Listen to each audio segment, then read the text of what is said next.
Oh, well, there's lots of support staff.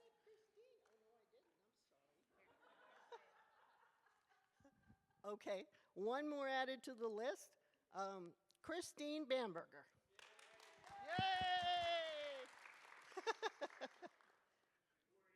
She jumped out. Oh, I'm sorry. I introduced myself already. Oh no, I introduced myself to the speakers tonight. My name is Linda Gerasi. I'm the president of the Conradina chapter. Okay, now I'm going to give you back to Jane. Thank you. We could go to the next slide, John, when you get a chance, or next one. The real next one, this one, that's it. Okay. Just wanted to, before we get on to the native plant tour, I wanted to remind everyone about our agreement here with the First Church of the Nazarene. They give us this lovely free meeting space and facilities in exchange for us helping them take care of the native plants. And how many people here have seen the native plantings we've done so far? Okay, that's a few people. That means there's a few who have not. I know many of you participated. Thank you. So we planted all along the front of this building, the front of the next big building, and all the long driveway coming in. So when you go out, be sure and take a look at that. That was phase 1. We just got funded for phase 2 with Community Foundation for Brevard, and that's going to be for the food forest. That's going to be right between the two buildings here where the sign is. If you go out and look at that sign, that's going to be where the food forest area is. So stay tuned for that. We'll be working on that this winter. We'll be doing some planning and some, I still can't say that word, Pastor Joel, hugel mulching or something, whatever that is. Yeah, we're going to be doing that for the food forest. So we're very excited. Also very excited about the upcoming landscape tour, which is going to be November 9th on a Sunday, 9 to 4. Could you go to the next slide, please? This slide was in your newsletter. This slide is so cool. So for the first time, we're having artists at the sites. And all the sites this year, we're focusing on Palm Bay and South Melbourne. And there will be local artists that do local landscapes. Isn't this a gorgeous picture?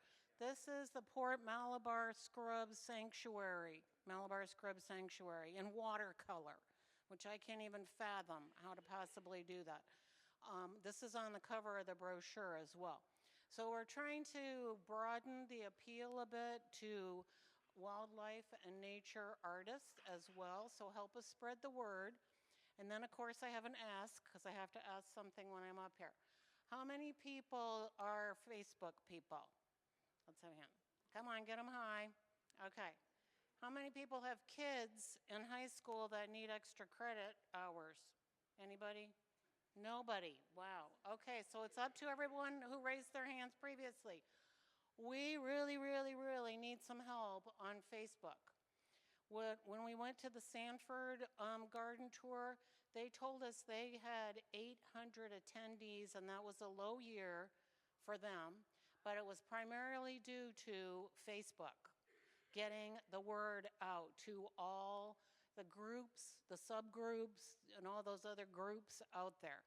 So I'm going to have a clipboard out there, and I forgot to put it out earlier, but if you could help out at all, just even one little subset of Facebook, I was thinking, and I'm not a Facebook person, so I need help too, that we would create some kind of a communication web where I could feed people posts periodically so that they could get them on Facebook. And we could reach far more people than we've ever reached before. So I'm not asking a lot. Just your Facebook friends and family, which you're probably talking to a lot anyway, right? And all the native plant groups or landscaping groups that you're in. If you could help us out with that, we'd really, really appreciate it. The purpose of the tour is not to make money. The purpose of the tour is to educate people about native plants. Any money that we make gets poured into our native landscape projects, the current one being this church. So it'll be money we donate toward phase 2. So that's what you're helping us out with. I don't want to make it sound like we're in some money-making machine here, because we're not, okay? We're a bunch of volunteers. So that's everything I have to say. I think, Beth, are you next? Okay. Sorry. Thank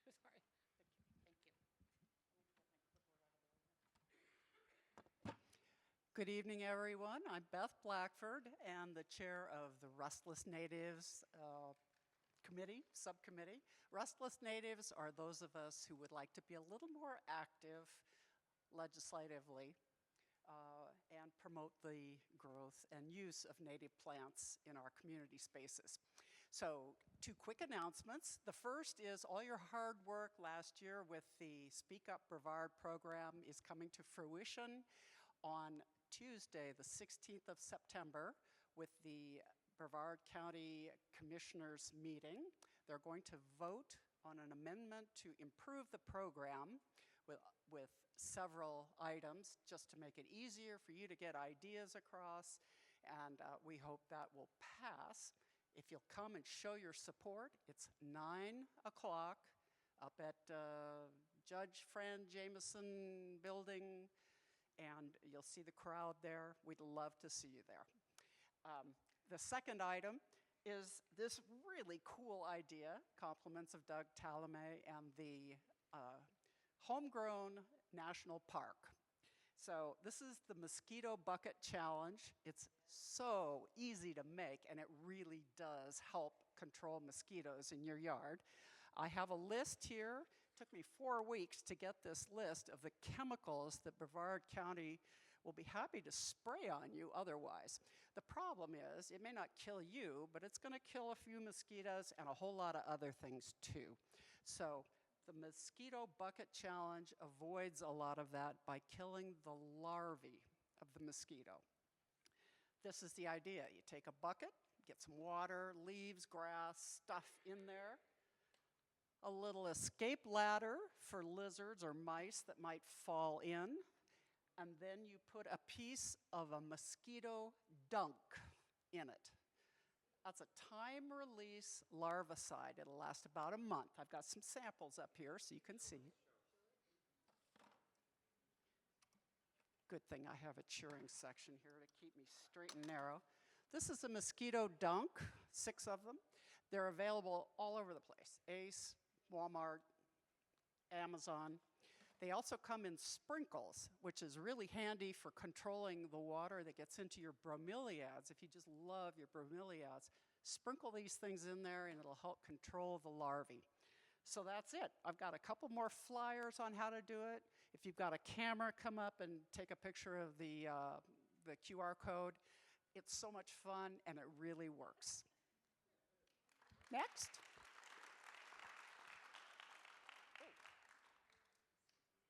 Thank you. Okay, Jane, where are you? Oh, it's Richard. Ah. Huh. Anybody else? Good evening. I'm really excited to introduce our speakers for tonight's program. We've had a lot of fun with these guys. They're also our new sponsor for the yard tour in November. That's what they deserve, a big hand for that. So the speakers tonight, it's Florida Custom Aquatic Services, LLC. They've been around here for, 13 years now, I think? If you have been on any of the yard tours in the last few years, they did 2 of them that were on the tour that perhaps you've seen. One was at Tanya Rainwater's house over on the shore, and the other was at Samya's house last year. And we loved it, so we decided to do the same thing. So I'm going to introduce the 2 owners, and it's Adam Klingenberger and Brad Fontaine from Florida Custom Aquatics. And please, come on down. Tell us what we're going to do.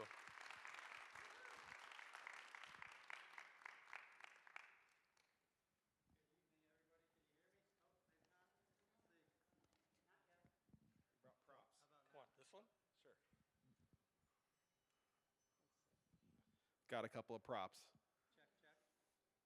Check, check. Check, check. What did I do? Hello? Hello? Can you just use the microphone? We can use the microphone. We like to keep it simple. Yeah, we'll start with the microphone. We'll see if this will catch up for us. Good evening, everybody. How's everyone doing tonight? My name is Adam, and I'm with Florida Custom Aquatic Services. And I'm Brad, also with Florida Custom Aquatic Services. And we came here, we were invited to come talk to you guys today about a number of different things, so I won't get too far ahead of myself, but Florida Custom Aquatic Services, the name is kind of all-encompassing, and there's quite a few things that we do. And so we'll kind of go over some of those things, and we'll have time for questions at the end, and we hope you enjoy it. Absolutely. Nope, still not working. I got a signal, but yeah, we're really excited to be here. We're passionate about Florida's ecosystems, native plants, and aquatic ecosystems, as you guys will find out throughout this presentation today. So let's go ahead and get started. What do you think? All right. Let's see. So I'll go back, read our title slide, right? A unique approach to Florida's aquatic resources. Like Brad said, the name of our company is fairly general because we encompass a lot of different things. We do three main things, and we'll get into the details of those in this presentation, but that's why our company is more of a general title, because we don't want to limit ourselves to what we can do with Florida's aquatic ecosystems.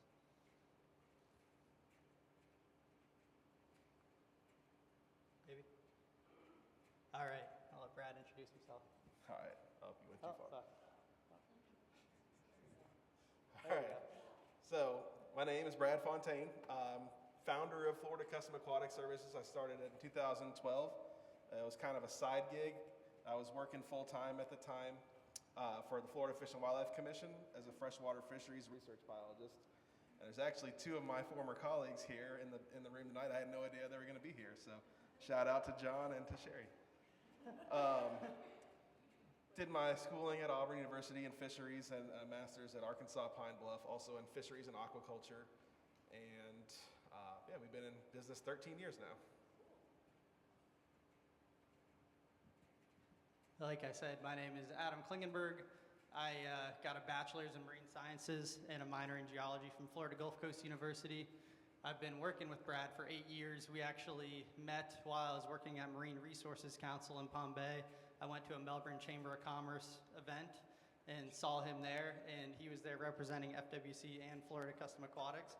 So I naturally had to go up and talk to him, and we started working together on weekends. And at that time, I transitioned from Marine Resources Council to the Brevard Zoo, and I worked at the Brevard Zoo for 5 years in their conservation department, primarily working on oyster restoration projects. So we worked on the weekends and built water features and did different installations, and worked Friday, Saturday, Sunday. Then we'd go back to our full-time jobs on Monday. And as of 2.5 years ago, we've both been doing it full-time. So that is exciting.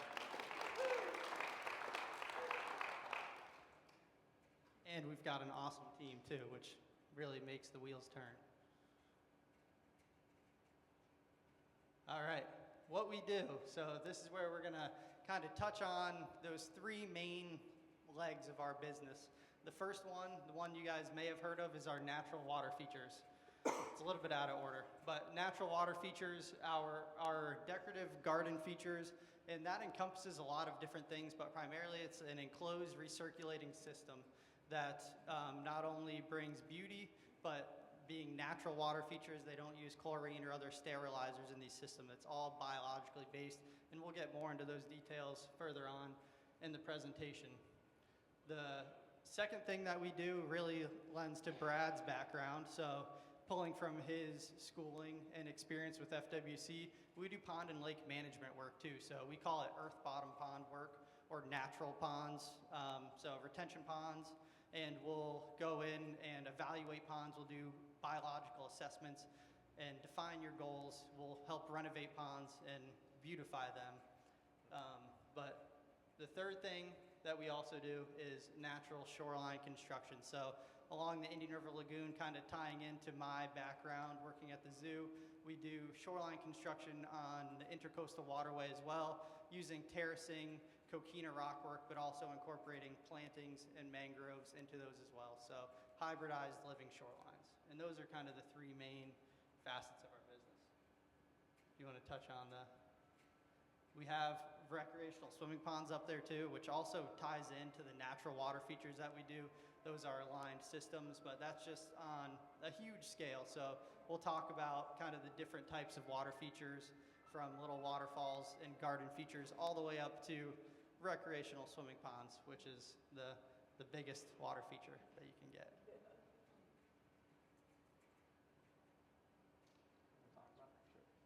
So we have a couple of affiliations. Like I said, we do multiple things, and so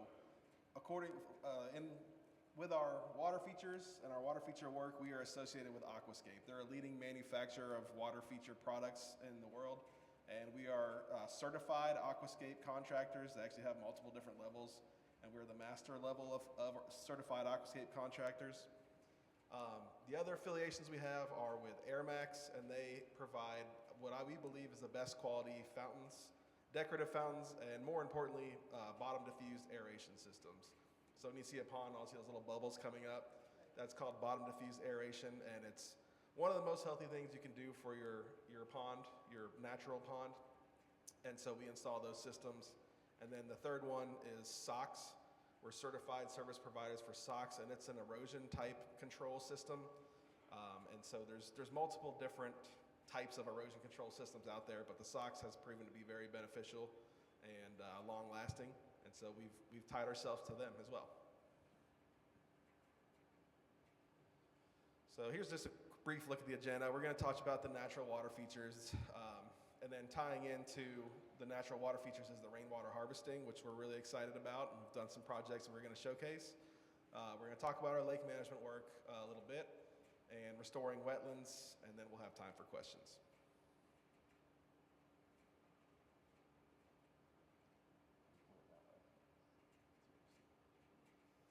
So here's the beginning. You know, we all want water. We all need water. It's essential to all life. And so you see some of these pictures here. These are, a lot of times when people say here water features or koi pond or waterfall, they think of these things. And they're okay. They have their place too. But most of these are chlorinated or don't run very well, or they don't look very good. So they also require quite a bit of maintenance. So we wanted to come in with a different system and provide much more beauty and habitat. So.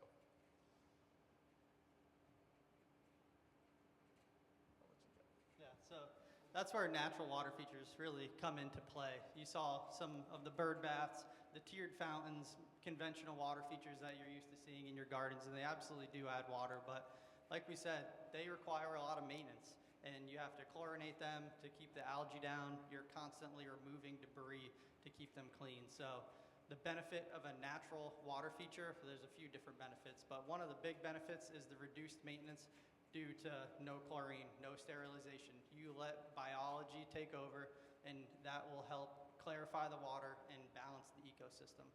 So we like to say we're working with Mother Nature. We're not trying to battle against her. We're not trying to constantly sterilize to remove algae. We include aquatic plants in these systems, and it helps pull up the excess nutrients that are deposited into the systems via leaf debris or fish poop. So those natural ways that water can be detoxified. And the main principle that we use for these recirculating systems is the biological activity that we promote. So we build the systems to be resilient in the fact that we want beneficial bacteria to grow on the rocks, the surfaces of these systems, because that detoxifies the water. It removes the nutrients and helps complete the nitrogen cycle, which keeps the water clear and allows these systems to continually operate and be low maintenance for long periods of time. And that's really the basis and the heart of these systems, is that biological filtration that we use within them. So a couple other benefits we put on there too. These attract wildlife. Not only are they aesthetically beautiful to look at, but they attract wildlife. It creates a freshwater drinking source for birds, bees, squirrels, any wildlife. Everything needs to drink water, so it creates a watering source similar to the other water features, right? But it does it in a much more aesthetically beautiful way, sustainable way. They also, so how we build our features, we focus on something called biomimicry. We want to create a system that really, truly looks natural and looks like it's a stream or a spring. It's not something that, it's something you would see in nature. It's not something that looks unnatural. So we focus on biomimicry. We want to make something that really looks natural. The other really cool things is these systems are flexible. So the aquascape things are modular. They can be scaled up, scaled down. You can use them to build pondless waterfalls. You can use them to build ponds, which we'll talk to you guys a little bit more about. And you can even use them for capturing rainwater and using rainwater, which is really neat. So one of those things we touched on, these features are great for promoting biology. So the basis of these natural ecosystems. We want to have beneficial bacteria, and beneficial bacteria needs oxygen. So a really important part of these systems operating and working properly is keeping the water oxygenated and oxygen rich. So we have waterfalls, we have aeration systems like Brad was talking about that help keep oxygen in the water, because the bacteria that we want, as it's breaking down those nutrients in the fish waste, it's also consuming oxygen. So as it does that, we want to reintroduce the oxygen back into the water so that it has the ability to keep operating, to keep breaking down those nutrients. So we promote the biology, we don't fight the biology. They're chemical free, maintenance free. You don't have to add chlorine. We do use dosages of beneficial bacteria in these systems. We do use dosages of algicides, safe algicides sometimes, depending on the system. So, but we're not using harsh chemicals like chlorine, bromine, ozone, things that will damage your skin, your eyes, your hair. So if you're interacting with these water features, they're safe for people to interact with, but they're safe for wildlife to interact with as well. So you don't have to worry about pets, animals getting in there, drinking, bathing. That is the beauty of these chemical-free natural systems. And we've got a little diagram of the nitrogen cycle up there. Not going to get into the nitty-gritty details of it. We already talked about it a little bit, but that is what keeps these systems operating and crystal clear and looking beautiful.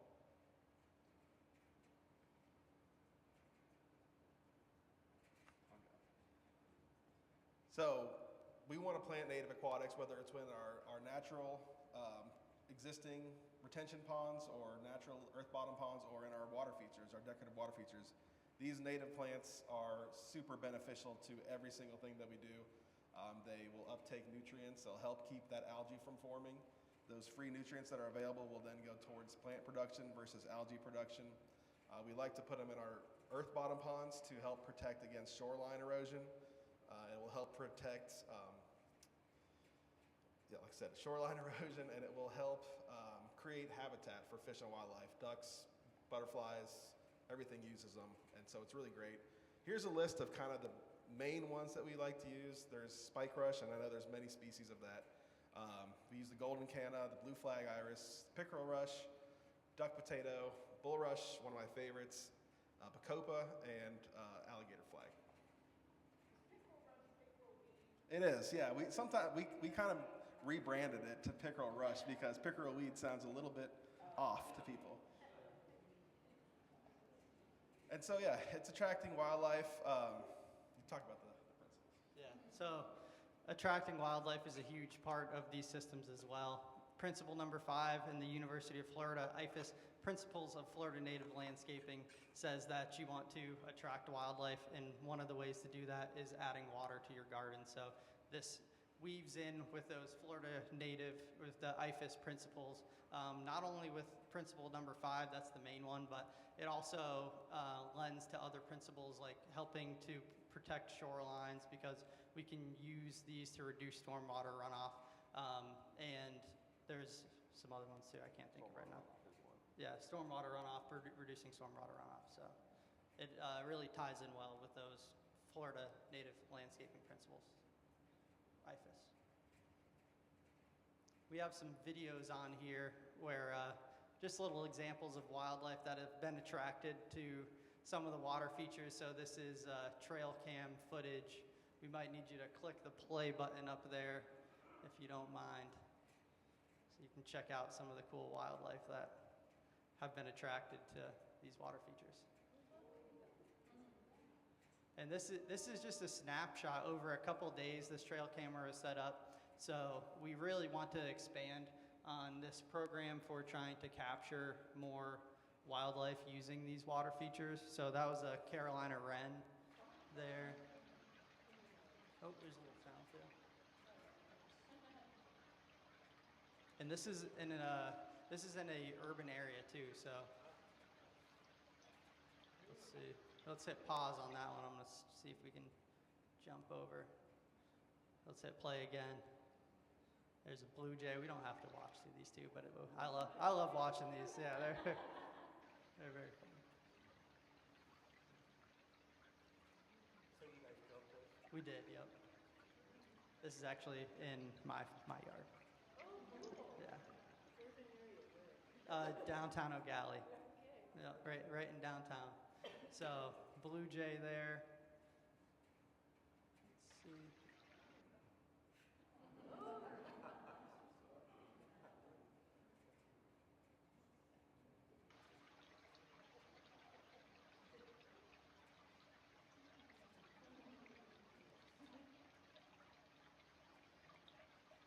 Squirrel hopping around.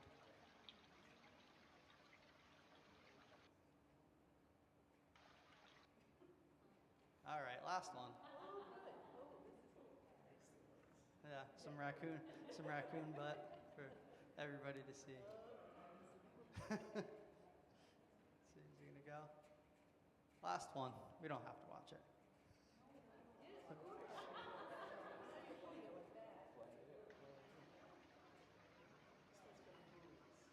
And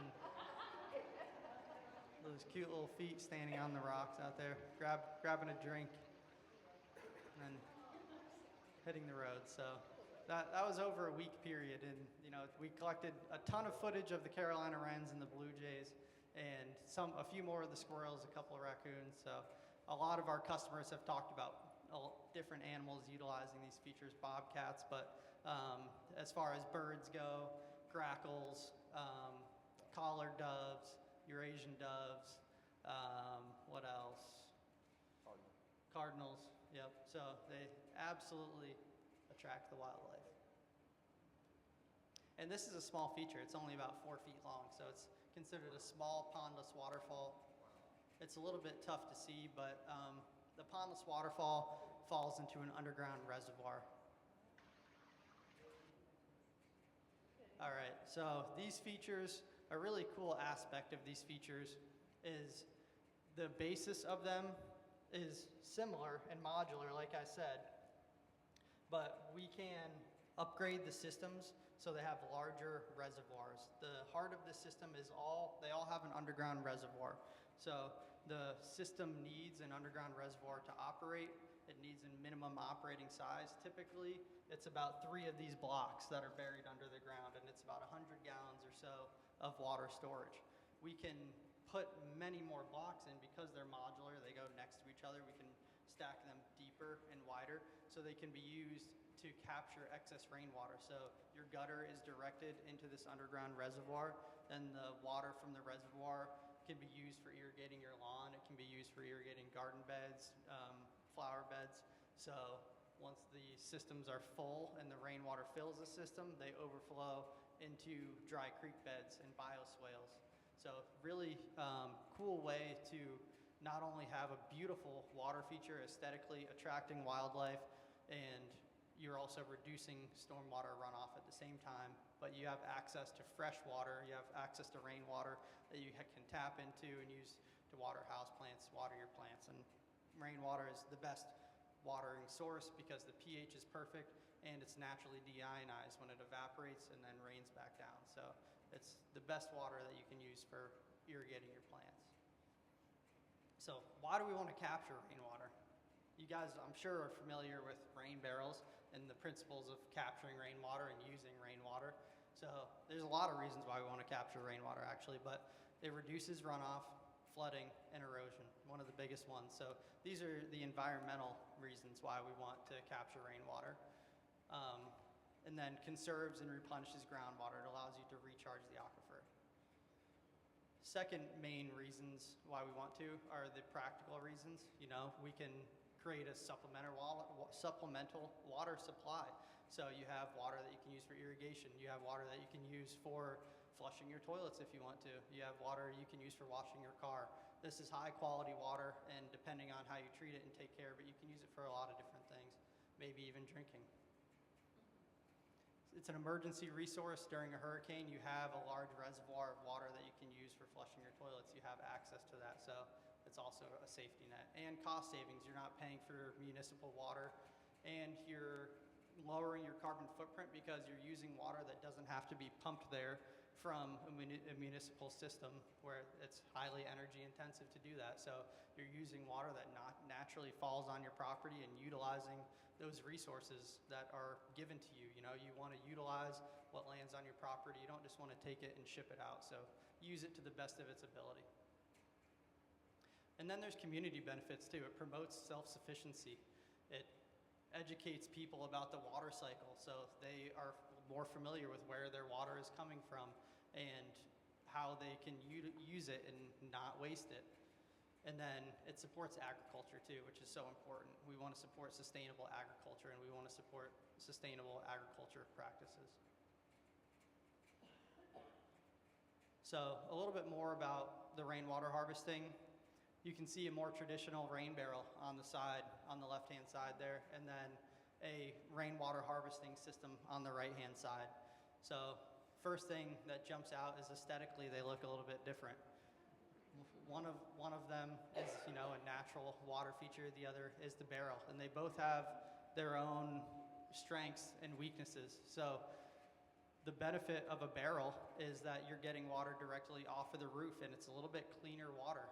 Once it goes into a water feature, it's good for irrigating your lawn and garden and plants, but it may not be water that you want to take and put in your toilets or flush your car, or wash your car. So you get a higher quality water.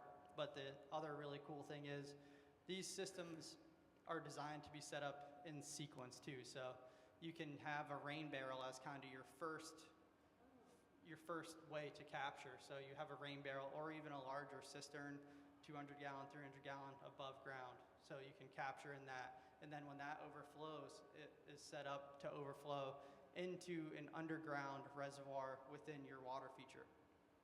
So then you're really capturing a bulk of water. You have your storage water, maybe your higher quality water that you can use, and then you have your high capacity water in your water feature. Once that water feature is full, that reservoir is full, it overflows into designed bioswales or dry creek beds, so it has a chance to percolate. We want to create areas where they're swaling systems, so the water flows in, fills up, then overflows into another one, fills up, overflows into another series of excavated areas so that you're giving that water a chance to percolate into the ground to the best of its ability. And you're really taking the water on your property and utilizing it the best that you can, and not only for yourself, but for the environment. So our water, the other advantage is the water is biologically active coming out of these water features. It has bacteria, beneficial bacteria. You can get in and swim in these water features, and there's a doctor in Canada who actually equates this to like a beneficial bacteria, like a yogurt, but on your skin. So it's actually beneficial to introduce some of those microbes to your skin potentially. And because a common question that we get is could this be potentially dangerous? This is a freshwater source that isn't treated. There is always a potential for it to be dangerous, but what sets these systems apart is they're highly oxygenated, and that oxygen is the key to creating a system that it promotes the bacterias that you want to have in there, the oxygen-loving bacterias, and discourages the anoxic, or the bacterias that you want to discourage, and the potentially dangerous bacteria. So you're creating a system that is really promoting those beneficial bacteria and discouraging those harmful bacteria through the oxygen. And another big difference is cost, because I know that's something that people are curious about as well. These systems are more expensive than a conventional rain barrel, but you get a lot more bang for your buck. Storage too. Go back real quick.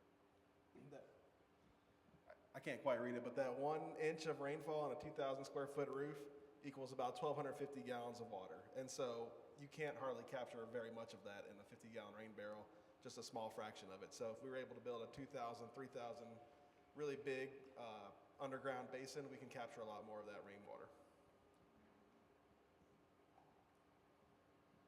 And like we talked about already, dry creek beds. So that's an important part of these systems. When you're directing rain from your gutters, there's a potential for 1,200 gallons to come down the series of plumbing in an hour. So that's a lot of water coming down.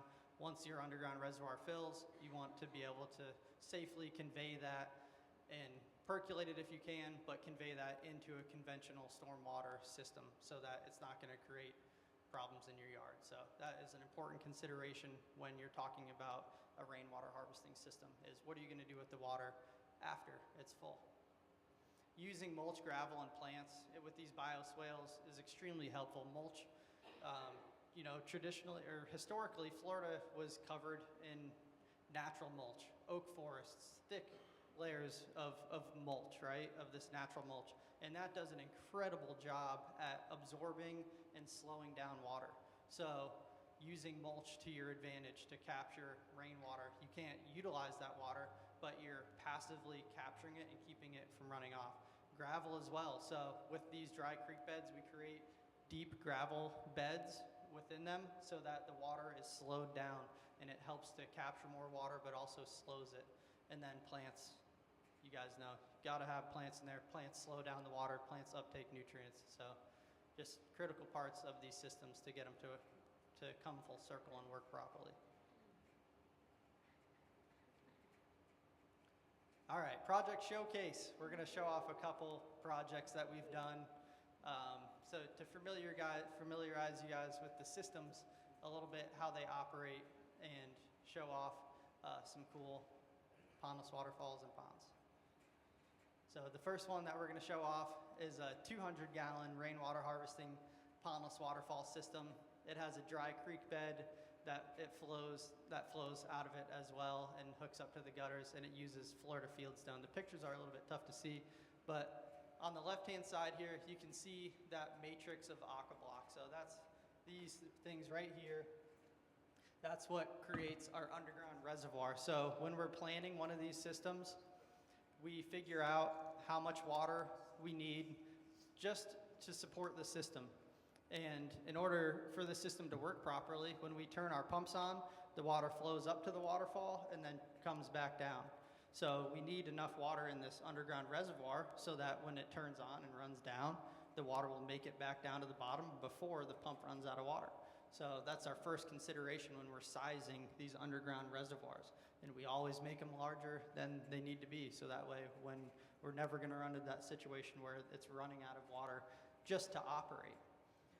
The second consideration is where it is in the property and how we're going to orient it for viewing. So we want to always design these things so they are viewable from your outdoor living spaces, your indoor living spaces, where you're going to be recreating in your yard, you're going to be able to enjoy it. So when we do these consultations, we like coming out to visit your property and talking about how you spend time outside and how you want to enjoy these water features. So that's that underground reservoir. And that other black square on the side right here is a pump vault. So that is actually a little bit lower than all of these blocks, and that's where the pump lives. So it creates a sump or a low point, so the water in these systems runs back in and then goes towards the pump. But when these reservoirs do have to be cleaned out, you can put a pump in there, and then all the debris that's gathered in there is pumped out via that pump vault, but it's also where you access the recirculating pump.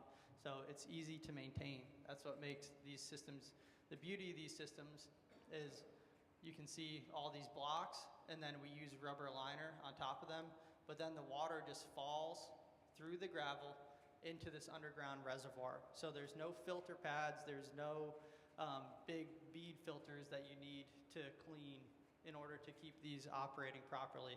The maintenance that you have to do is when leaves fall within the stream, they're going to gather right at the end where the water falls down into the underground reservoir. You take them and you take that out of the system. Even if you don't take those leaves out of the system, it's not going to affect how it operates. It'll just slowly decompose and create more organic material in that underground reservoir, and then you have to clean it out more often. But if you don't clean that leaf material out, it'll gather at the end of the stream, and then the stream will overflow it and still find a way back into that reservoir. So it lends to these systems being extremely low maintenance.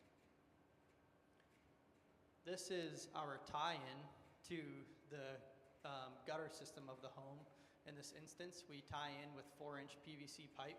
So behind us, when we took this picture, is a downspout that was tied into and then brought over and then into that reservoir. So when it rains, the rain fills up the gutter system and then overflows right into this series of aqua blocks. When that overflows, it's pulled into a dry creek bed, which you'll see in the video here in a second, where that excess water is overflowed into a drain system. But you can see after it's established here with native plants, the water is crystal clear. So there's no treatments in this water.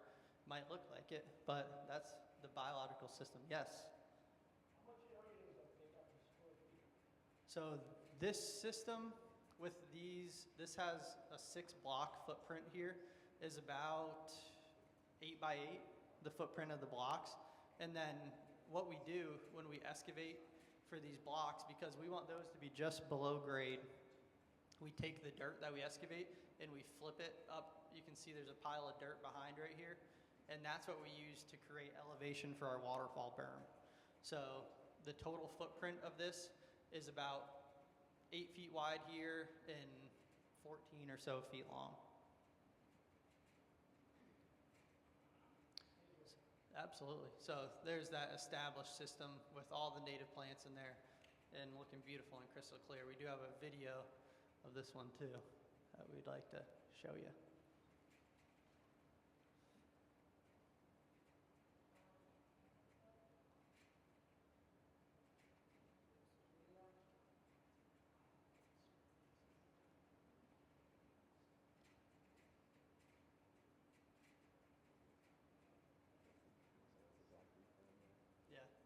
Yeah, so this, you can't see the waterfall yet, but this is the dry creek bed area here. So just below where this video starts, there is a drain that takes the water from the side yard into the stormwater drainage system. So we went from our reservoir into that dry creek bed and then into that system. And within that dry creek bed, it's a little bit tough to see, but there's pooling areas where the water has a chance to build up and percolate before it makes it into that drainage system. Should be some sound too.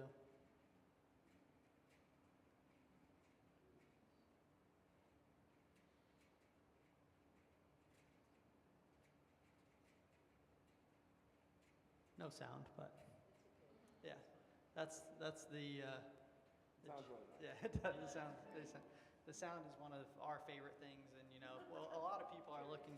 Yeah, what a lot of people are looking for too. They may want to drown out road noise, or just create a peaceful setting in their backyard.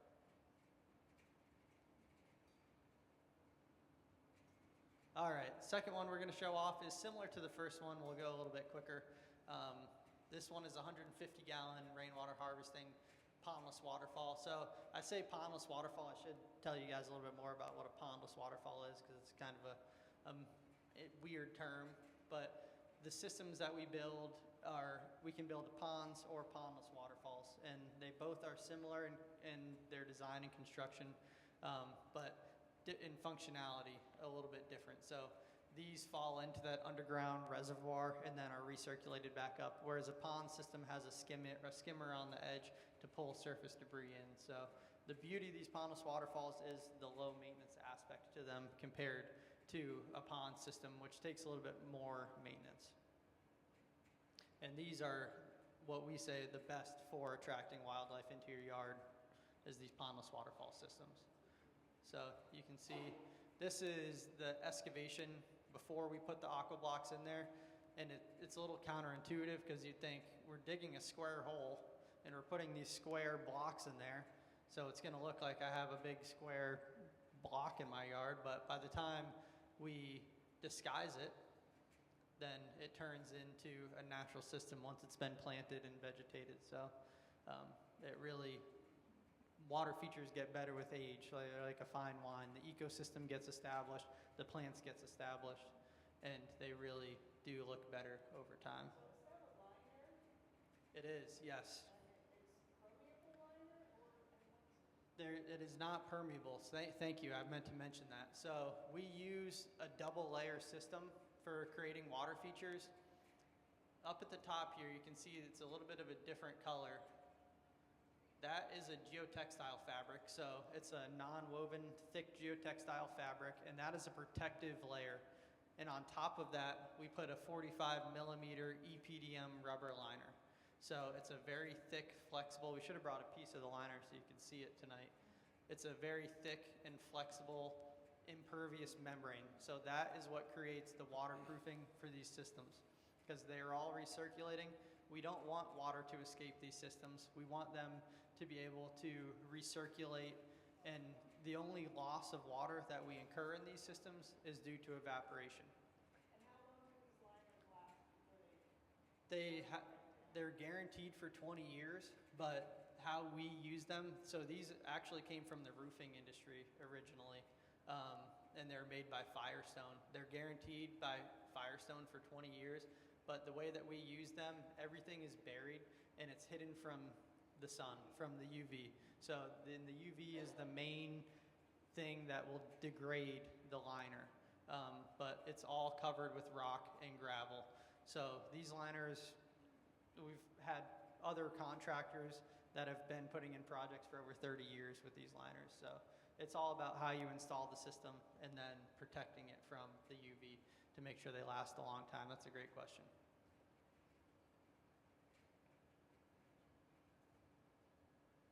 All right, the third project that we're going to show off, and the final one, is a larger reservoir. So this one has a 700-gallon underground reservoir. So it has 20 of these blocks underground. And it also has a little bit of a larger stream, and within that stream is a small dipping pond, we call it, with some steps where you can actually get down into the pond. So not only is this a way to capture rainwater, create habitat, but yes, sir. Gallons per minute of the pumps? This one is 7,000 gallons per hour. So gallons per minute, what would that be, like 6? No. Yeah. This one's 7,000 gallons an hour. The last one I showed, this one's 2,000, and this one's 3,000. So the pumps that we use are all submersible pumps. Traditionally, you see a lot of water features that use like a pool-style pump or an external pump, we call it in the trade. And the external pumps, the disadvantage is that they are outside of the water, so it takes a lot of energy to actually pull the water up and into the pump, whereas a submersible pump is sitting in the water, so it negates the need to physically suck the water up into the pump, and the submersible pumps tend to be much more energy efficient because of that.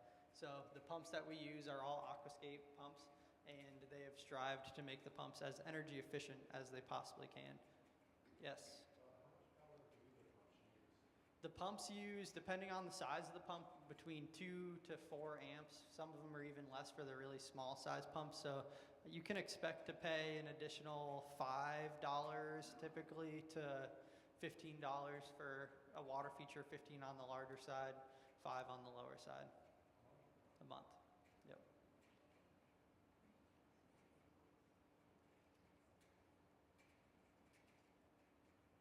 So like I said, this system has a really unique aspect to it in that it's designed to be recreated with what we call a recreational water feature.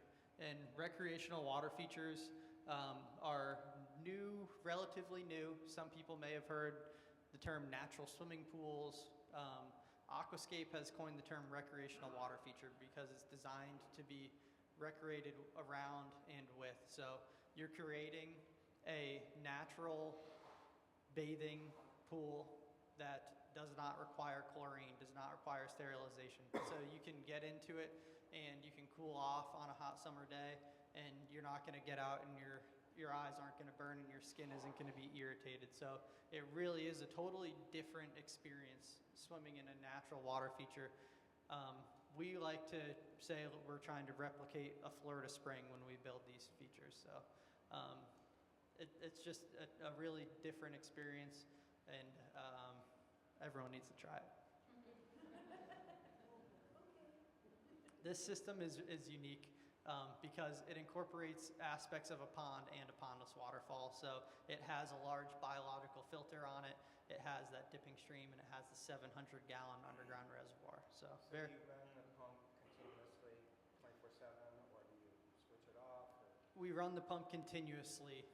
The reason we do that is because the biological filter requires a constant supply of oxygen. So we have to continually, the biological filters we use are all upflow biological filters. So for smaller features, they're 2 by 2, and they go up to 3 by 3.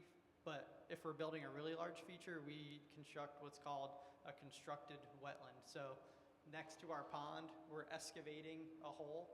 It is customizable. It's a modular system. So depending on how big the pond we're building is, we'll build a bigger constructed wetland.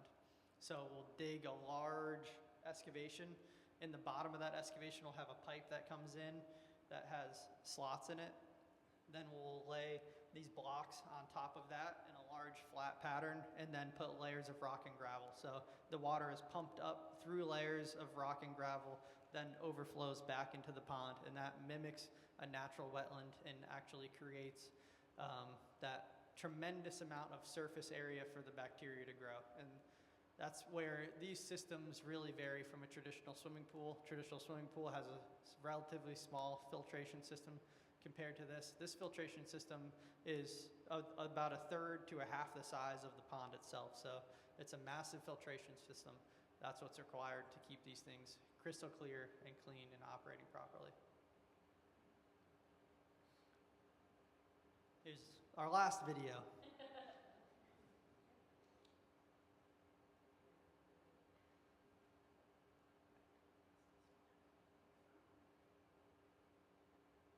One more video. Doesn't want to go? Oh.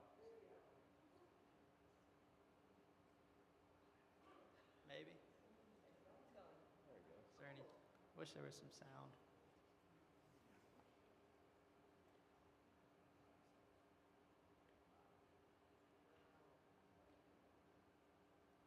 So if you haven't seen these systems before, I highly recommend going to see them in person, because the videos and the pictures just don't do them justice, unfortunately. You really have to see it and experience it in person. If you're interested in doing that, you can reach out to us, and then we can put you guys in contact with people that have them. And we do have some public displays too that you guys can go visit anytime. Yes.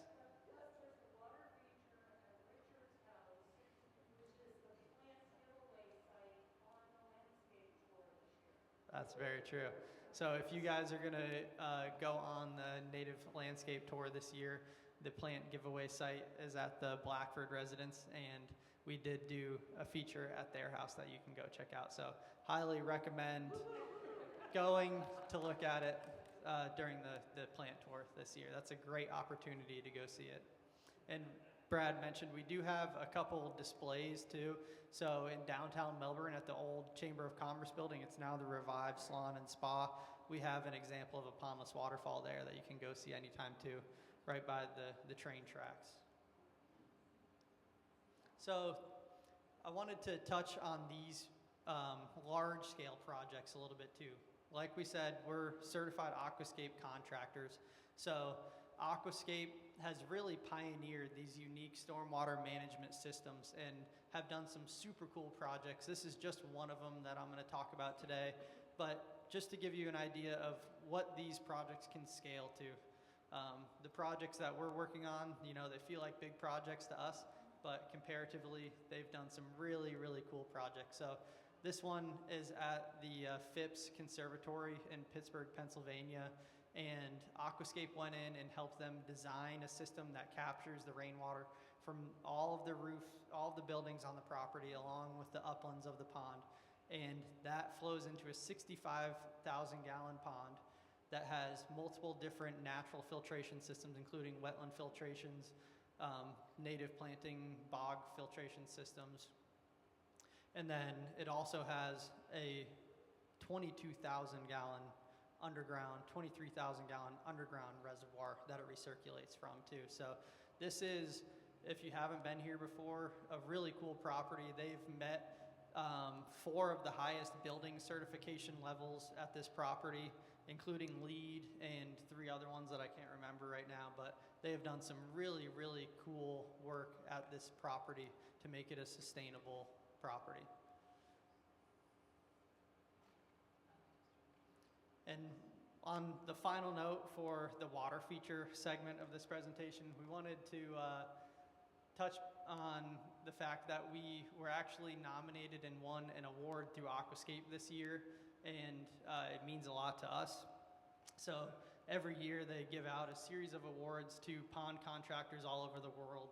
There's thousands of contractors that are part of this group, and they give out one Conservationist of the Year every year, and this year we were awarded Conservationist of the Year. So.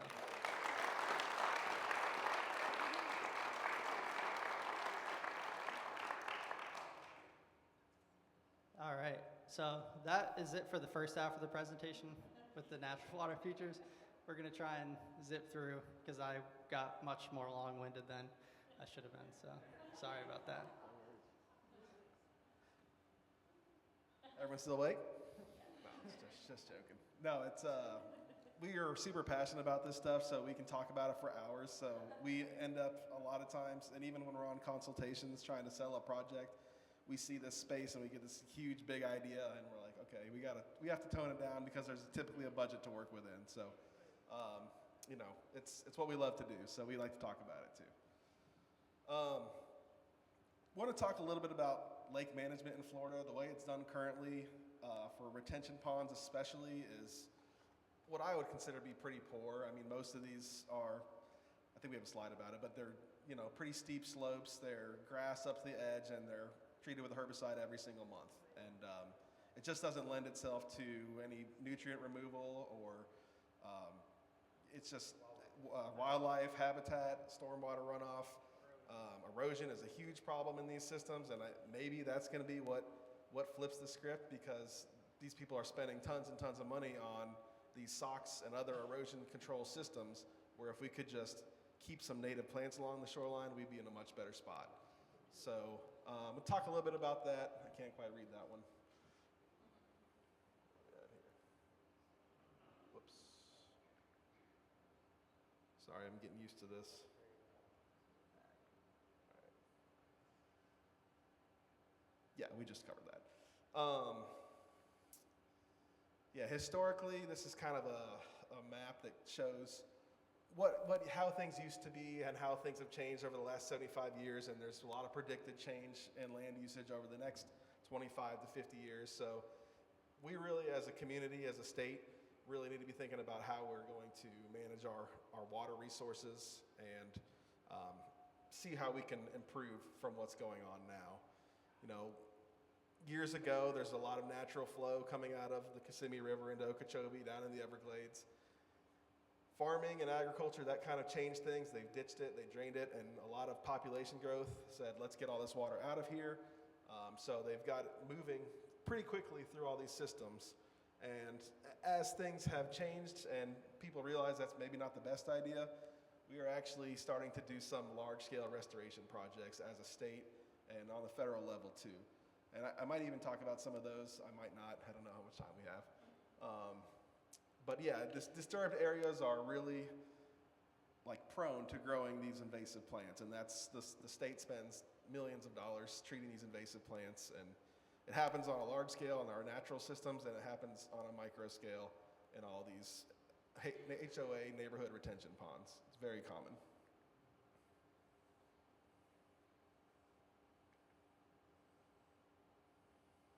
Is there a trick? All right. All right, so we have, like I said, there's these large-scale restoration projects. They happen on super large levels. The Kissimmee River one comes to mind. There's the Everglades restoration projects, but we also have some, in our own backyard. We've got the Vieira wetlands, and they're here for holding storm water to treat it before sending it downriver, trying to get those nutrients out before it goes into our lagoon systems and our fragile ecosystems that we have along the coast. There's some stormwater parks. I don't know if you guys have been to Wheeler down in Mico. That's a really pretty one. I think this picture is from there.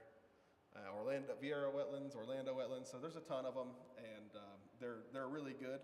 But we want to try to do something on a smaller scale too, and make any impact that we can.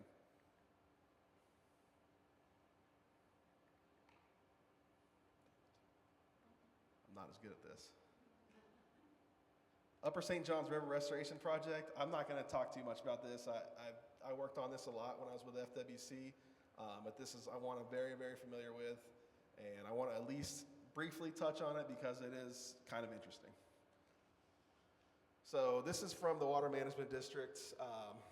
This upper basin was diked and drained, and 62% of the floodplain marsh was lost.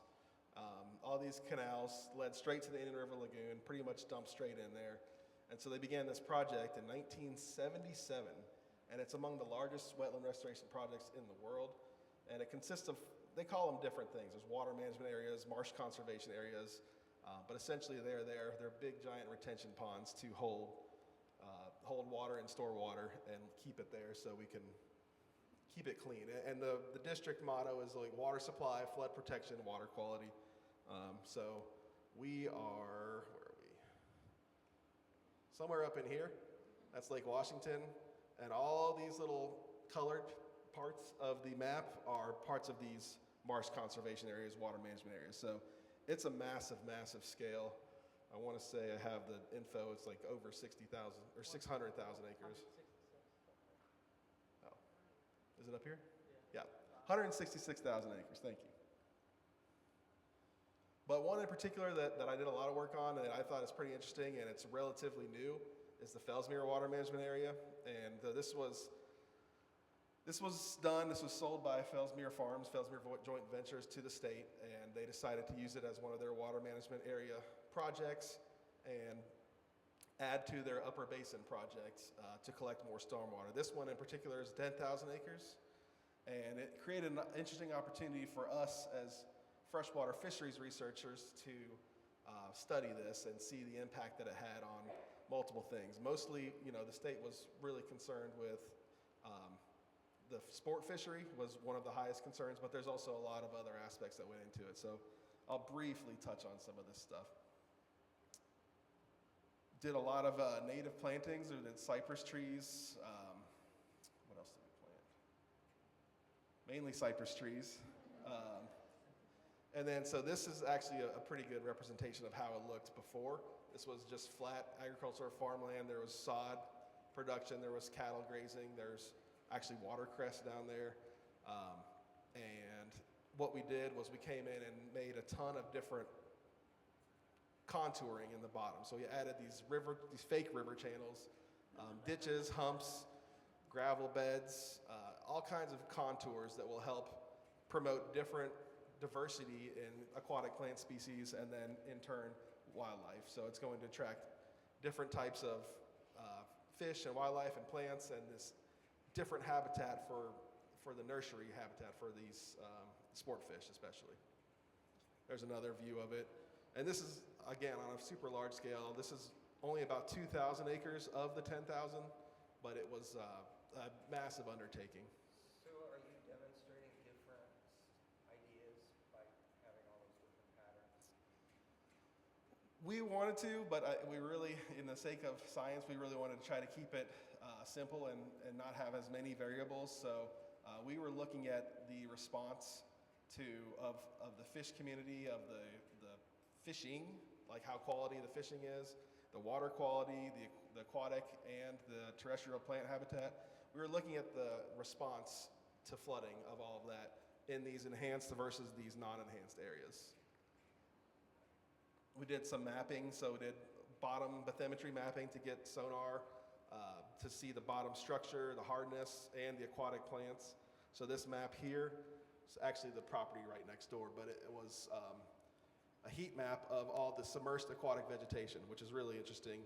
As you guys probably know, submerged aquatic vegetation is really beneficial for fish and wildlife and water quality.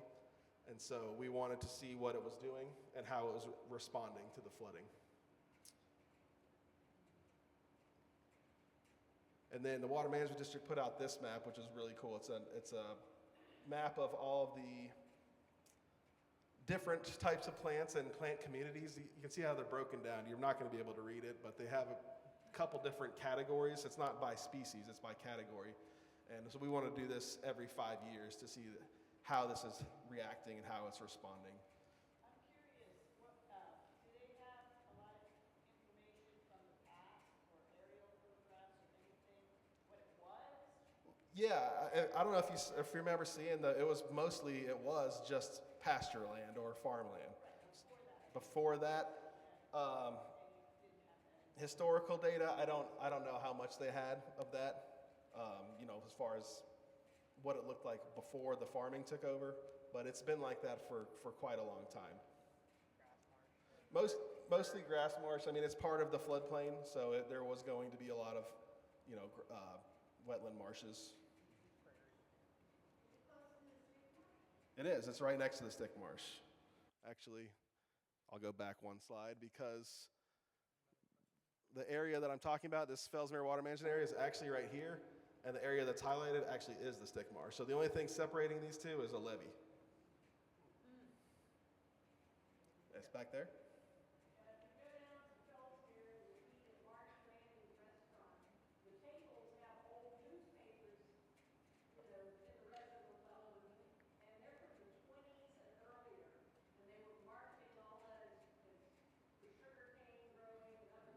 Yeah. As early as the 20s. Yeah, I believe it. And Marsh Landing is a great shout out. I love that place. Water quality, we had a couple different water quality meter types out there measuring the response to flooding. Again, I don't want to get too deep in the weeds in this, but it was very interesting. And then the freshwater fishery is what we really were trying to monitor, or what I was trying to monitor as a research biologist. And so we stocked this lake with over 1 million largemouth bass fingerlings. And we were sampling in the enhanced versus the non-enhanced areas. We did fin clips to determine if the fish that we were catching in our regular sampling were actually from our hatchery or wild fish. So there's a lot of really cool things that we could do. And this lake was undergoing a new reservoir syndrome is what they call it. So it's got a boom in productivity. It's just flooded. All these nutrients are coming into the water, and that feeds the bottom of the food chain. So we saw some really phenomenal growth of bait fish and plankton production, and what that turned into was large sport fish. So this lake is actually, and it still is now, one of the premier fishing destinations in all the world. We have people from all over the world coming to Fellsmere to fish down here. It's pretty interesting.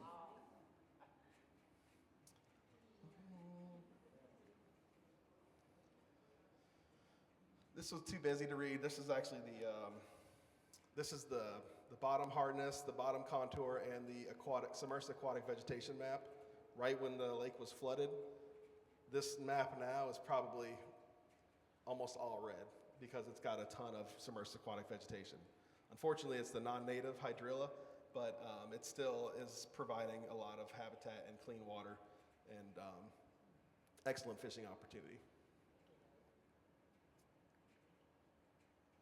All right, right, so getting back into lake management on the scale of what we're doing and what we're talking about, channelize and maintain, that's kind of been the MO for a long time. Herbicide treatments, pretty much the standard nowadays. Mechanical dredging and ditching. Like these disturbances, they really do lend themselves to creating habitat for invasives to spread. That disturbed area is prime real estate for invasives to show up. And then we talked about it, mowed grass up to the edge of the pond with no vegetation. I don't know why people think it's a good look, but it seems to be what the majority of HOA boards strive for. We have to change that. I'm sorry? Just the golf grass up to the edge, no aquatic vegetation in the pond. Treat the lake every month with herbicide. So stormwater ponds, they're retention, detention areas. They're essentially designed to take the stormwater runoff from land that's been developed, capture it, treat it, hold it, and then when it rains, send it down the line. As they fill with sediment or organic material, they lose capacity over the years. So technically, they're all destined to fail because everything does capture into these lakes, and the storm drains everything you put on the street. The oils, the gases, the trash, the dog poop, all that stuff ends up in our stormwater ponds. But there's typically low dissolved oxygen, the wrong biology is present, there's really no habitat, there's not a great place for fish and wildlife to live and thrive without any plants, and there's a super excess of nutrients because there's nothing in there to help reduce those nutrients. So the water is essentially moving too fast. They get it in there and they hold it as long as it can, and then it fills up and overflows. And so they're engineered to capture a specific amount. Every single property, every single development is engineered because it has X amount of impervious surfaces, and it needs to capture X amount of water based on their calculations. And they're all permitted through the county or St. John's Water Management District. These days, it's mostly all the Water Management District. And they have to be maintained. So the HOA does have a duty to do. They have to maintain these for conveyance. And unfortunately, I think they take that a little too far, which means they're treating everything, and that's not the best. So inflow and outflow structures need to be maintained. That makes sense because the plants can block those, and then we can get them backing up and flooding, and that is a bad thing during a hurricane or a storm. So what we want to do is try to figure out a way to manage it differently, and we've been working with the county, multiple HOAs, trying to develop these protocols and alternative methods to increasing the function of these stormwater ponds. So what we're doing differently is we're analyzing, like Adam said, we do these biological assessments, we do sediment samples, water quality samples, we look at the muck accumulation, but all that stuff ultimately costs money, and these HOAs typically don't want to spend money on these assessments. So most of the time we're doing some visual assessments, like is there erosion present, yes or no? What about the number of inflows and outflows? The existing vegetation community is something we can easily see visually. If there's algae presence and what type it is, all this stuff we can look at pretty quick and make a determination on what we can do. And there's opportunities for other things too. So these ponds, what they're designed for is to hold water and store water, but there's opportunities for them to be recreated in. I mean, a lot of people don't want that, but it's something that, like I said, it can provide a ton of habitat for wildlife. So just to even watch wildlife, it's opportunity for fishing. Some of them allow kayaking and stuff like that. Most of them don't. But there is opportunities to increase the usage and the interaction with these ponds.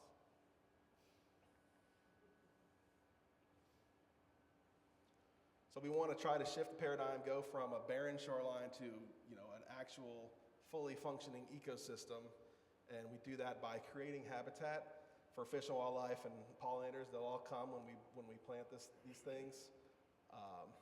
And one of the biggest threats and kickback that we get is that's going to just attract rats and snakes. And that's not necessarily untrue, but it's, in my opinion, it's attracting them away from your house. And so it's giving them a place to actually live and be. And there's also other species that are going to help keep those things in check. And so it's just, that happens to be one of the biggest kickbacks that we get from communities. And so we want this mindset shift, and we want to promote nature and show that it's beautiful. And, bird watching is very popular in Florida, and it's something that we could probably use to get these communities to help buy in. Because, when there is habitat, look what shows up. We've got nesting sandhill cranes, we've got the blue-winged teal, and there's millions, maybe not millions, thousands of more species that utilize this habitat. So what demonstrations do you have that you can send us to or point out? So yeah, the question was if there's any demonstrations. We've been working with Suntree HOA, and there's a Jordan Blass Learning Lake that's there on the corner of Jordan Blass and St. Andrews. Thank you. And so they've got some signage up. We've done some native aquatic plantings, talking about doing some other things, but you can actually see how that pond is much more different than some of the natural or the common ones. And so there's eelgrass in the pond, so there's a native submersed aquatic vegetation, which is great. We planted, I think, 7 or 8 different species of emergent plants, and there's also like upland plants that are native that they've done as well. So that's a really great place to go look. They have a sign with some QR codes that will probably give you some more information about it. So that's trying to use that as an example and then show people that can be a beautiful way to manage these ponds and provide better habitat, better everything. There's not going to be shoreline erosion like some of the other ponds have because the shoreline is protected.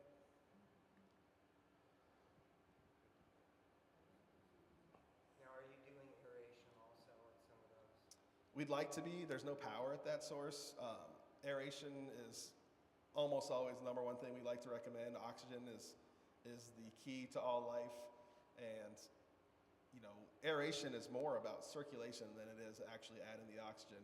I always describe it to people as like a scuba bubble. It's got these tiny little bubbles that come out, and it doesn't get much bigger, but it gets bigger as it moves up through the water column, and that pulls the water in, lifts it up, and spreads it out, which does far more than a fountain would do because it's lifting up the entire water column and circulating it. And that's really a good way to promote that beneficial bacteria colony and to provide oxygen to the lake. I think we've already talked about all this. Yep, dissolved oxygen, again, super important. I'll just breeze through this. Bacterial, fungi, microorganisms, aquatic insects, plants can all detoxify water, but they need a supply of oxygen-rich water. And that's where that aeration really comes in. We can use aeration, we can use fountains, we can use waterfalls, and we can use plants. Aeration is by far the best way to do that. You can use solar aeration nowadays. It's starting to come out, but it typically doesn't run 24/7, and it truly needs to really get that benefit. Ponds that have high dissolved oxygen will have a thriving bacterial colony and will help consume that muck, break it down, and make that hard sandy bottom that we like to see. And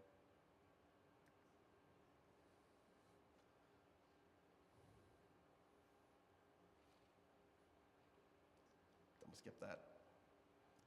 So the biggest thing that we face now with our paradigm, our methods, our plan, is the nuisance vegetation removal.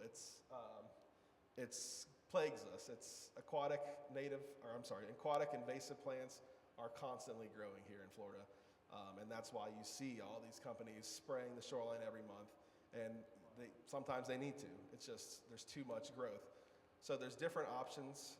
This is an example of a physical manual removal of aquatic vegetation. So this is a pond with cattails, and we did this manually, cleared it all out, and now it looks like this. which is great, but it's really labor intensive, which also means really expensive. Cattails are bad. Cattails are kind of a gray area. They are native here, but they're invasive still. They spread very fast. They thrive in certain nitrogen-rich environments, and I wouldn't say they're bad, but most people want to get rid of them, and we typically do, just because of their ability to overtake an entire pond.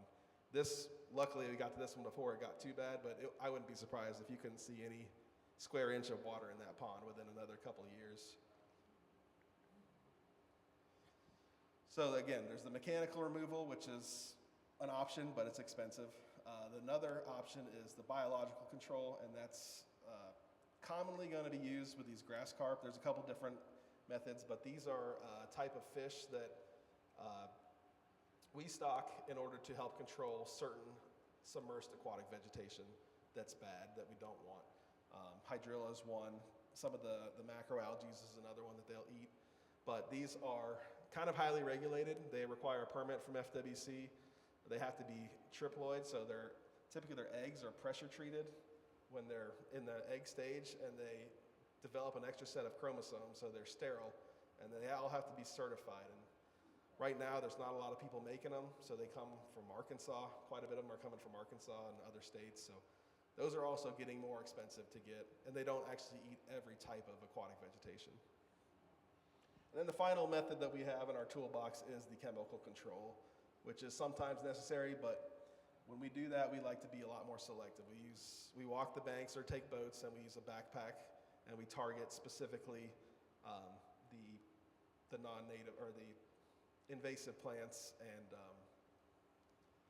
instead of a lot of the other companies, I don't want to talk bad about anybody, but a lot of them you'll see are just kind of driving the edge with an ATV or a boat and just broadcasting their herbicide treatment all the way across the shoreline. And so there's a way that we can do it that's a little bit safer, a little bit more selective, that helps and keeps things a little bit more balanced. And then there's erosion. So like I said, when you have these banks that look like this, there's really nothing protecting that shoreline from wind and wave energy. And eventually, with a lot of wind and wave energy, you're going to get that stuff breaking down. There's also even invasive catfish that excavate the banks, that make their nests inside the banks, and that makes it even worse. So you can see the shoreline here versus here, where this is a nice stand of native aquatics that's sitting there blocking that wind and that wave energy, and that just keeping it from falling apart essentially. And this is plenty of habitat on that lower picture for wildlife, and it's removing nutrients. It's doing all the things that we want it to do. So we really want to try to get communities to buy in and get their lakes looking a little bit more like this and less like this. And I do think this is going to be our best bet to pull that off, because they're spending significant money to fix these erosion issues. So if that erosion was allowed to continue, what would it do? So it's trying to heal. Right. Yeah, if the erosion is allowed to continue, it's going to keep kind of sloughing the banks off and widening, narrowing the shoreline, and also taking away property. So people are losing property. Yeah, people are losing, and it threatens the structures. A lot of times people will have a pool structure on a concrete pad, and then as that erosion comes, it starts chipping away at that concrete. And so that's when the HOAs also get in trouble, because they get legal action taken against them because they're not maintaining their pond, and so it's costing the homeowner money to have to fix the issues. And so Yeah, and these systems, like you said, they're designed to fail. So they have the steepest slope, that they're allowed to have legally via permitting. So those steep slopes, like you said, when they're eroding, they're naturally trying to regain a shallow grade. And they don't want shallow grades because they're losing upland property.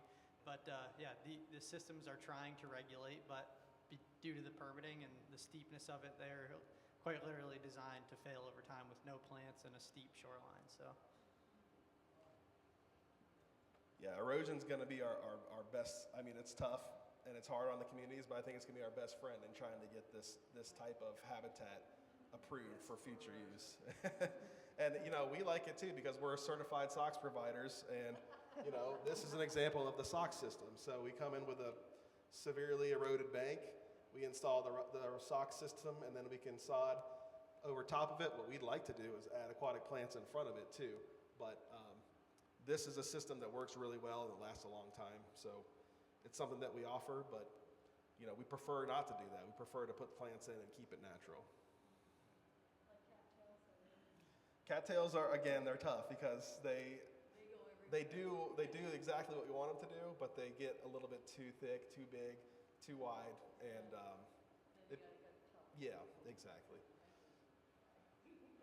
So yeah, the native aquatic plantings is an absolute fraction of the cost of repairing a destroyed shoreline, and so prevention is always going to be the best cost.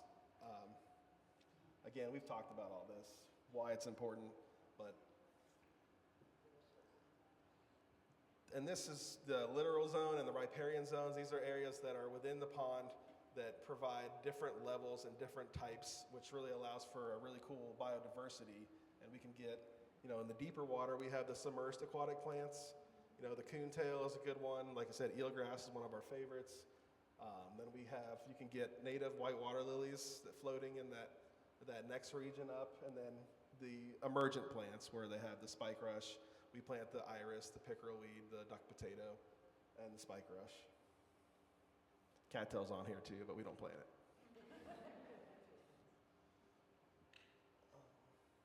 Other ways to manage your pond that are a little bit safer and more natural are the bacteria treatments. You can actually add bacteria. There's millions of different strains of bacteria that you can add, and that will help. But I think it's not very successful without the use of aeration. I think those two in combination work really well. If you're having a ton of algae, you could use dye. Will help shade out the algae. The algae needs nutrients and sunlight, so if you can block out some of that sunlight, it's not going to grow as well. The same goes for submerged aquatic plants. Floating fountains, they're mostly just for looks, honestly, but they do provide some aeration, and they do look nice. Floating wetlands is kind of a relatively new technology. I don't know if you guys have seen the bee mats, but they're essentially these little floating foam mats that they plant with little plugs of plants. They let them grow, uptake the nutrients, but it's labor intensive because they have to come in there, harvest everything, and then replant it. But it is a great way to actually pull the nutrients out of the lake instead of just recycling them, which is nice. Southwest corner of Wickham Park. Wickham Park has some. I've seen some in Titusville. I see them here and there, and they're a great product, but it is. MRC. Yep, they do have to be maintained, just like pretty much everything else. Fisheries management, I always have to throw that in there. It's kind of my passion, but we do like to offer fish management plans, fishing management plans. We actually offer a weird service that probably no one's ever heard of, is electrofishing. It's something that we can do and do a biological assessment of your fish population on your lakes. Typically, we don't do it in these HOA ponds, but some of the larger farm properties we've worked on, which is pretty cool. Shoreline buffer zones is another great thing to use. You're planting, native plants that are slowing down that runoff of fertilizer, slowing down that water running in, and that just helps keep less from getting into the pond, less of the bad stuff. Mowing protocols is another great thing to talk about. So a lot of times you see the mowers, they're running around, they're blowing all their grass clippings into right into the pond. That's pretty much just like a shot of nitrogen in the arm, which it's hard to get people to change that practice, but it's something that should at least be discussed with your mowers if you guys have. It's your land and you're Exactly, and the best thing is like leaving a buffer, leaving 6, 8, 10 feet of buffer zone that does not get mowed, even if it's still weeds. It's stopping a lot of that stuff from going into the pond, and it's helping reduce grass clippings when you do mow. And another great way to manage ponds is reducing the stormwater runoff, which is what we talked about before. There's rain barrels, there's rainwater harvesting systems, there's bioswales. All of the aquascape ecosystem ponds can be designed to harvest rainwater, and we like to promote that. And low impact development. There's starting to be more and more of that, and we support it. Managing expectations, I'm going to speed up a little bit. Nothing really happens overnight in pond management, I will say that. You put the plants in and it might be a year or two before it really starts protecting your shore. They're not going to be swimming holes or trophy fish productions. They're actually there to collect storm water and runoff of the road. So they're not designed to be a great system to live in and thrive in, but they can be much, much better. Dense vegetation and algae are kind of unsightly to a lot of people. That's one of our biggest hurdles, but they do provide that ecological function, and so it's important to at least mention that and consider it. All right, that's it. Questions?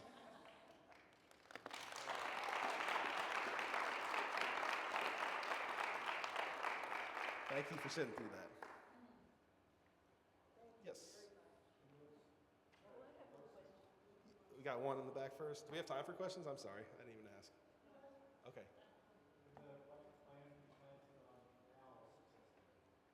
On canals? Yes. Yeah, we actually just did a project on a canal up in Melbourne near Lake Washington, and they're doing well. Yeah, it depends on the slope and what type of plants you want to get established. So some canals are a lot deeper than others. If we're planting aquatic vegetation, we want to have a shallow shelf, ideally, something where we can establish a little bit of a zone to get those plants in. So if they're really deep, like a intercoastal lagoon canal where it drops off 6 or so feet, then it's difficult to plant in. You had a question? I just wanted to know what kind of award, I mean, you won the award conservation. Sure. Was it for one specific site, or was it for just your overall designs that you have read? It's a good question. It's more for just overall what we preach. We're always on our social media. Adam does a great job of explaining the systems that we put in, and we are always trying to promote the rainwater harvesting. You guys have been recipients of these, some of you guys, so we practice what we preach and we believe in it, and that comes across in our social media, and so that's probably one of the main reasons why Aquascape selected us for that. Thank you. Yes. Hi, I'm so excited. Oh boy. But I'm on the Palm Bay Sustainability Advisory Board, and also I'm very active in the city of Palm Bay. Have you currently have any contacts there, or made any, anything at all? Have they called you or you called them? We actually sat down with, I don't remember who it was. This was like 4 years ago, but it was somebody in the city, and it was, we were talking about trying to get some sort of pilot program going for constructed wetlands within the stormwater retention ponds. Okay. So, and I worked with you and reignite that conversation. 4 years later, we got a whole new everybody. We absolutely can. We'd love to. I've got our cards. Both of our cards are out there. There's a bunch of literature. 100%. 100%. We'll come up with a plan. Yes. Can you tell us what the question was that preceded the answer, because we can't hear the question? Okay, will do. I don't know if I can remember them all.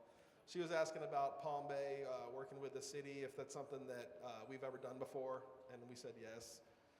She was asking why we got nominated or selected for the Conservationist of the Year from Aquascape. That was her question. Yes. So tell us about your crew, how big you are. Yeah. So the question is, tell us about the crew, how big we are. We have an incredible team, and I think that's what's helping us be so successful. We have myself and Adam are the co-owners, and we have 2 guys that are full-time in the field. A lot of times we're in the field all the time. We kind of go back and forth from office work to field work, and we also have a full-time office manager. So there's 5 of us total. Yeah. How long have you been in business now? This is going to be our 14th year in business. Yeah. 2.5 years full time. So Yeah. it was over 10 years where we were doing it part time. Yeah, but I mean, you gotta build up somewhere, right? Exactly. I know I saw you had a question earlier. I don't know if I don't want to put you on the spot. If you don't have it anymore, that's okay. Oh, okay. Okay, good. Yes. Oh, we got one more question. Sorry. Questions about the recreational ponds in the backyard. Yes. In a jacuzzi, in order to minimize the, or maximize the water quality, minimize contamination, you have to go through a lot of measures to wash off and not bring stuff on your body into the pool. Is that less of a problem in the natural biology of the recreational backyard pond? I would say yes. This is a very new territory for us as a country, these natural recreational swimming ponds. And so Aquascape is leading the charge again, as they typically do, with the research and development of the practices. We have to kind of be careful when we say swimming pond. We're not swimming pool contractors, and so we do use that terminology, recreation pond. We still build everything to the same standards, but I don't remember the commission, but there's some bathing load commission of some sort that's involved, and they're starting to get more and more into what we're trying to do. And so in the next couple of years, I think there's going to be more probably regulations that come out based off of this. But the oversized wetland filter is definitely designed to handle the stuff that we produce in our bodies. I don't know if you want to expound on that. Yeah, sunscreens, I think it's always a good idea to take a bath before you jump in there. It's if you are not a bath, a shower, just a quick rinse off to try. If you have sunscreens or coming from the beach, something like that, it's the system can most likely handle it, but it's a good idea to try and rinse anything off that might be on you that you don't want to introduce into your natural ecosystem. Well, we're also not going into 104-degree water Yeah. like a hot tub is. I think we're around 73 or 74 degrees, which is pretty close to groundwater temperature. It is. Yeah, the water temperature is a lot lower, so that will help with the bacterial growth and that type of thing. But as far as chemicals go, I think it's better to try and keep them out of the system if you can. Part of the question is whether you would set back the biology on what you brought in with your main. But potentially some of these. You have to recover from those.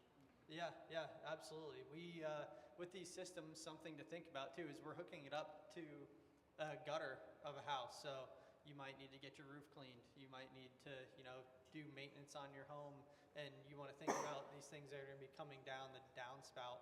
If it's a chlorinated wash that they're using, that could absolutely affect the biological balance in the system. It may be able to handle that. It may not. There's a lot of variables that would go into what the shock level is going to be. But yeah, absolutely, I would say you want to try and reduce the things of the system that might kill or damage the bacteria in the system. And because this is an ecosystem, it's somewhat dynamic too. It's going to go through changes. We can try to control it as best we can, but it is dynamic. It's going to go through changes, and it's going to have algae blooms, and it's going to reduce those algae blooms. So it's something that is still an ecosystem. It's natural. Yeah, seasons have large effects on it. Rainfall, definitely, like you said, it changes. Just to wrap it up, I want to make sure you guys got your free plans, because you should get a free plant on your way out. And will you be around for further questions? Absolutely. Yeah, we can definitely stick around for further questions. We brought some literature, a couple of brochures. We both have business cards. We actually brought some plans too. I don't know what we're going to do with them. We were going to show them to you guys, but probably do something with that.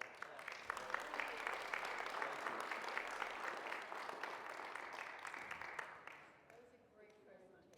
I appreciate it. Thank you for sticking around, you guys. Really appreciate it. Listening to us, and I know we